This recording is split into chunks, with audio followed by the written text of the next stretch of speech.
Woo! Sunday school, what is up? Man, I am excited to be speaking to y'all today. Obviously, I wish it was a little bit different. And I was actually speaking to y'all, not just to a camera. But yeah, before I get started, I just want to say that, man, I miss y'all. I miss y'all so much. I wish so bad that we could be at church together, hanging out, playing games, having fun this summer.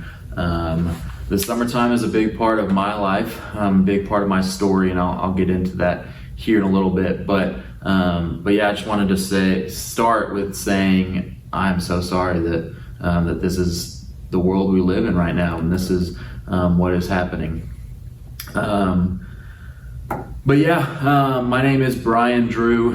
For those of y'all who don't know me or don't know me very well, Holly asked me to speak to y'all this morning and tell y'all just my story and yeah, where I came from and just kind of yeah, lead y'all through my testimony and just kind of talk about it for a little bit. So yeah, I'm excited to speak to y'all. Let's dive right in. So most of y'all know that I grew up here at St. Andrew. I grew up, as early as I can remember, I was at church. Grew up, my parents were members here when I was born. I got baptized here. This church is my home, and we'll get into that a little bit later as well.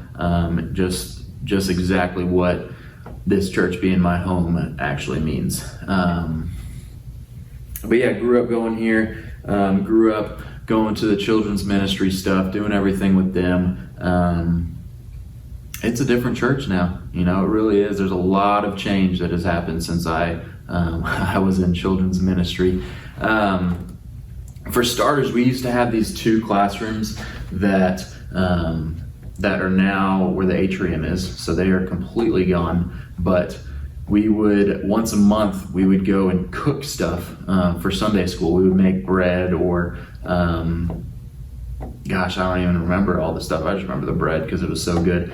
But yeah, we would cook it and we would learn how to do that, and then we would eat it at the end, and oh my gosh, it was incredible. I loved it. That was my favorite Sunday school ever. I would go every time. And yeah, it was awesome. I was also a part of the new fifth grade room committee when I was a student. We had a big room back where the atrium is now, and there were games everywhere. There were Xboxes, PlayStation, Wii's, computers just lining the walls. Just a super fun place for fifth graders to go and have fun. And yeah, I was a part of the creation process of that, so I felt pretty cool. I felt pretty involved during that time. But moving on to middle school, it was incredible. I loved my middle school time here. The first thing I remember doing with middle school, I think, was a sloppy Sunday, and honestly, that's probably not the best thing to start your student ministry career with. Sloppy Sunday was gross. I threw up every time. We would have it once a year, and it was nasty stuff. It was called Sloppy Sunday for a reason. But yeah, during middle school times, I was a huge troublemaker. I got in a lot of trouble with church staff, with just various things. I don't want to get into detail. I don't want to give any of y'all any ideas on that front.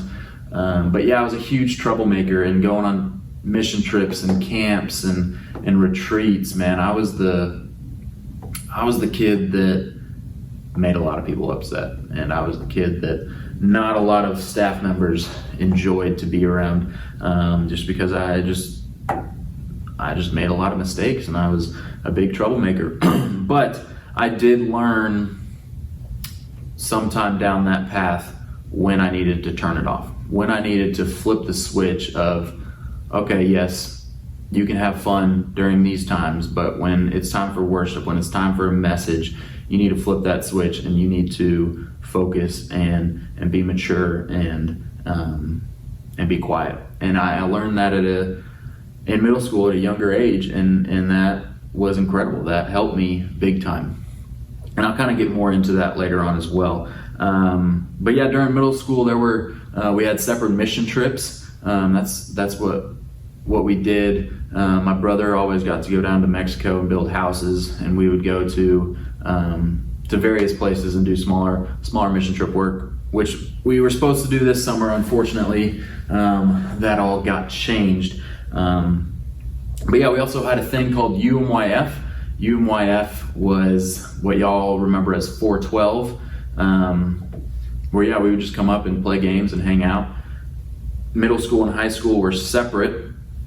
Middle school would oftentimes be in the gym, which is now Smith Worship Center. There was a big gym there, and we would play games in there all Sunday night. Cecil Taylor would often run that with Blind Nukem, which is the best game ever. If y'all don't know what that is, y'all are missing out big time. But yeah, and then high school would be in Festival Hall, and they would have more of a serious time, but also be playing some games as well. Yeah, Camp Impacts, man, I've been on more Camp Impacts than I can remember, whether they were, through middle. I started my 6th grade year, and I haven't missed one since. So y'all do the math. I've been on a lot of Camp Impacts. So kind of where I'm going to dive deeper into my life was the summer before high school, which is a lot of y'all are going through that time right now. A lot of you confirmands. I was transitioning from middle school to high school, and that summer was huge for my life, and I didn't really realize it until after the fact. And this is why it kills me so much. It pains me that y'all can't have a normal summer. Because of how important that summer was for me, I just know that there's so many of y'all that need that summer, that need that time to strengthen your relationship with God, strengthen your relationship with this church. And that was the time that I did. And guys, I'm not joking when I say that I was up at the church every single day in that summer. I remember vividly that there was a 2-week span from Sunday to Saturday that we were literally up here every single day. Me and my friends, I just made such a great friend group that we're still great friends today. But yeah, that time we would do everything. We would film dumb videos. We would grill steaks in the parking lot for dinner. We would play spike ball until 2 a.m., which y'all can't do that anymore now that there's security guards on campus. We would annoy the youth staff. We would just do so much stuff, but it was so much fun and it was so life-giving. And I didn't even realize it until like what I said, until I got back to school. And the reason why it was so big for me was because all of my school friends at the time, during that summer, while I was at church, while I was building my relationship with God, building my relationship with my church friends, all of my school friends were going down the opposite path. They were getting into drugs, they were getting into alcohol, they were getting into partying, and it was so hard to see when I got back to school, because I would go up to them, just normal. I hadn't seen them since school ended before the summer, and I would go up to them and ask them how their summer was, and they wouldn't talk to me. I was so confused, and I later found out that they didn't talk to me because I was the church guy, and they were scared that I would judge them for what they did, and obviously, I wish they didn't go down that path, but I'm not going to judge them. And I was just sad that they weren't able to go with me down my path. And I kind of put the blame on myself that I didn't invite them to come hang out with me all summer. But yeah, my whole life changed, and I don't know where I would be right now if I didn't have St. Andrew as my home that summer. And so it kind of just kept expanding to my summers. I just was always up here. I was always up at church because I had already built that friend group. I was ready to continue hanging out. There was never a time where we didn't have fun. We would go on camping trips together once I got into high school. We just did everything together, and it was incredible. It was an incredible time in my life, and I absolutely loved it. And they're the reason, that friend group is the reason why I'm still here today, because I fell in love with this church. I fell in love with this home that I was able to have because I was up here so often, and I just was so plugged in, and it was incredible. So yeah, going through high school, we did the same thing every summer. We would just be up here all the time, grilling, playing spike ball, playing games. We would have Nerf drug wars up at the church, and it was incredible. We would just have giant Nerf wars, and it was so much fun. And yeah, I loved all of it. And so yeah, I played football in high school, and that's where, yeah, I fell in love with football in high school. And so I knew I wanted to play football in college. I loved the game. I loved my teammates. I loved just everything about football. And so, yeah, that was not an easy process. And if it wasn't for this church being my backbone, I don't know where I would be right now. And I say that because going through high school, I had two best friends, both football players, both great guys, and they both went to huge schools. One went to Arkansas, and one went to Eastern Michigan. Both Division I schools, both great football programs, and they were getting all these offers from everywhere, and I was just sitting there, waiting. Nobody was reaching out to me. No coaches wanted me. And it was very, very tough because I knew that's something that I really, really wanted to do. But I just wasn't getting any interest. And so it was really tough. It was really, really tough. But yeah, then after a spring football practice, I got a call from Coach Tribble from Harding University, and he said, "Hey man, just wanted to say that I've been watching you all spring, and I really like what you got, and I really think you'd be a great fit for our program." And he said, "We want you to come down for a visit." And I hung up the phone, and I was jumping for joy. I was so excited. And so yeah, I went down to Harding, and I fell in love. I fell in love with the football program, with the facilities, with everything about it. And yeah, my mom was skeptical. She was like, "Brian, there's other schools, there's other players, there's so many other factors. Don't put all your eggs in this basket." And I was like, "Mom, I'm doing it. I have faith in God that He will put me where I need to be." And so yeah, I'm just doing it. And sure enough, I got an offer, and I went to play there, and it was incredible. I loved my college experience. I loved everything about it. But I missed my church home. I missed this church, and I didn't realize I missed it as much as I did.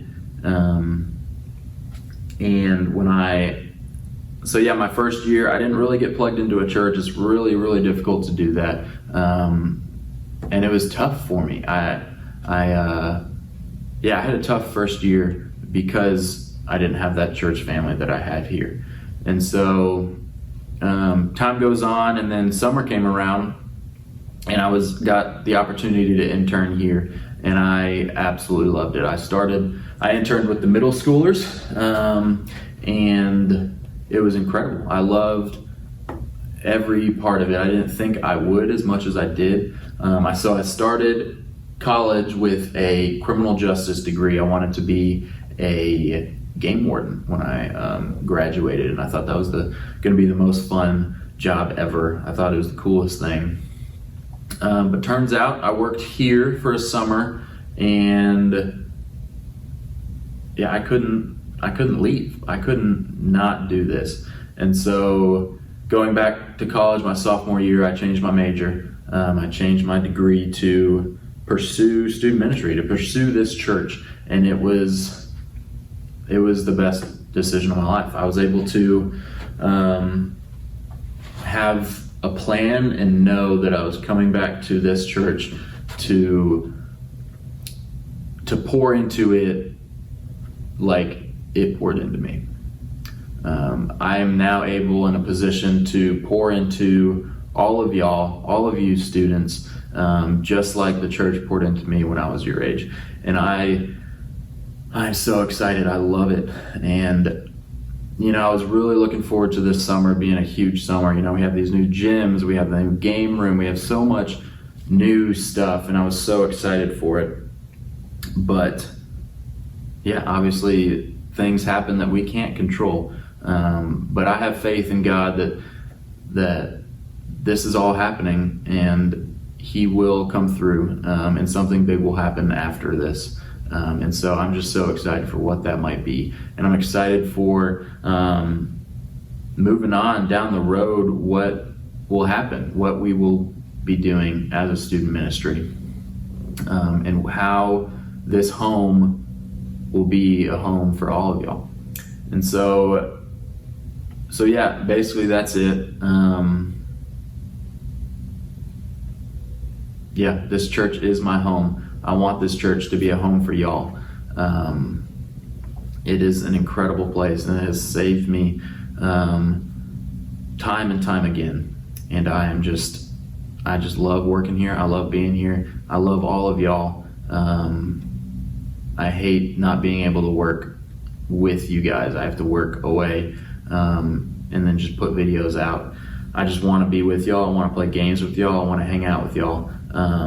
But that time will come. I know and I trust that time will come.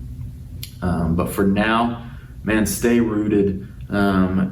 Reach out to your friends. Reach out to your church friends. Reach out to me. Reach out to anybody on staff. Man, we love y'all. We are praying for y'all. And this church is a home. And it can be a home even though y'all aren't here.